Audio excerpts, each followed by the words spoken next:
Ria, sejumlah harga barang terjadi kenaikan di Kabupaten Aceh Jaya. Kenaikan harga barang pasca Lebaran terjadi pada bumbu dapur rumah tangga yang disebabkan kurangnya pasokan dari petani.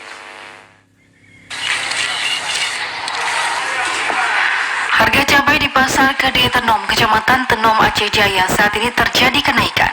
Adapun cabai yang mengalami kenaikan ialah cabai rawit yang sebelumnya Lebaran Idul Adha masih normal dengan harga kisaran Rp45.000 per kilogram, sekarang mencapai Rp65.000 per kilogram. Para pedagang menuturkan kenaikan harga cabai rawit di Pasar Tenom selain dipengaruhi bencana banjir, juga dikarenakan libur Lebaran Idul Adha sehingga pasokan barang dari petani tersendat.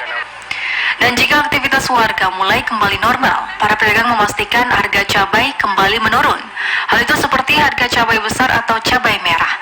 Sebelumnya saat megang Idul Adha untuk harga cabai merah sempat mengalami kenaikan mencapai Rp45.000 per kilogram. Namun saat ini sudah menjadi Rp40.000 per kilogram.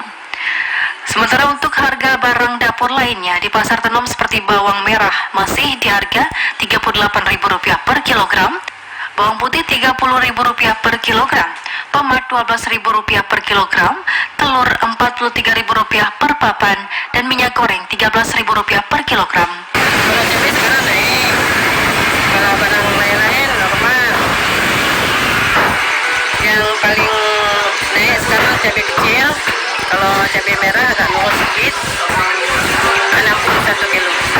Walaupun saat ini para pedagang masih kembali membuka usahanya, namun untuk aktivitas warga di Pasar Tenom masih terpantau sepi, baik di pasar rempah-rempah maupun pasar ikan, dan kembali normal setelah 1 minggu pasca Lebaran.